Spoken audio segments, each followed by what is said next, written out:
Charlie and I joined the church years ago when Dave Dyson was pastor.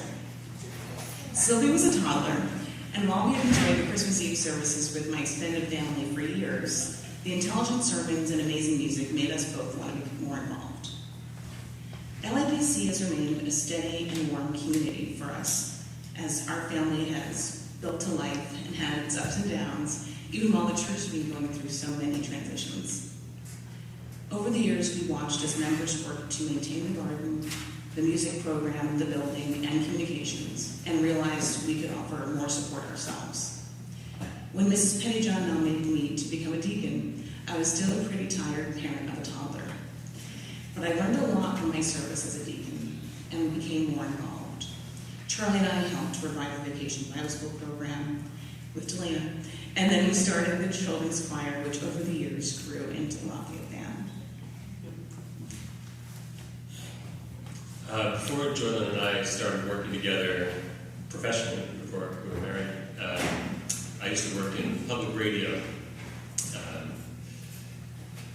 Listeners in public radio are asked to donate what they can to keep broadcasting a certain quality of journalism, arts, and music.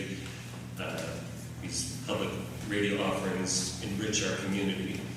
And the annual LAPC drive always reminds me of that, a request to the community to support something it really values. But the difference here is that this church is the community. We're asking each other to support what we do here today.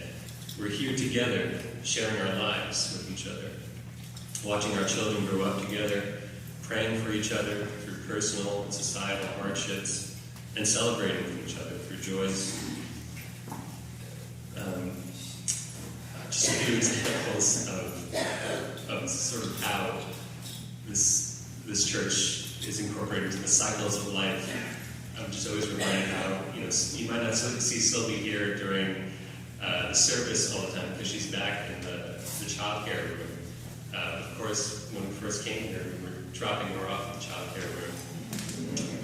Don't tell Dave Dyson, but sometimes Jordan and I would go on a little date that we needed to take. We'd go over around the corner, get a cup of coffee, catch the end of the service. That's what we needed. That's what this community provided for us. All the while Sylvie was playing with the toys. But now she's there, it's sort of a cycle of life kind of thing. Also, with Mrs. Pettyjohn again, she's one of those people who inspired us to just sort of get more involved. They're big shoes to fill today. We'd all love to hear from her, but it's such an honor to be able to, speak for her when she's, not able to come up here today.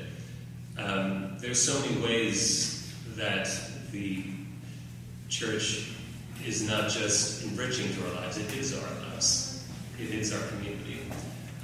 And so I just ask you to think about the fact that when you pledge your support to this community, you're pledging to support its members, your neighbors, through programming and ministry, to keep this place going, keep the lights on, keep the heat on, so that we can worship and grow together, learn to live a meaningful life, not just an enriched life, but a life that has meaning, a life that follows the radical teachings of Christ. So please pledge what you can, keep this community thriving.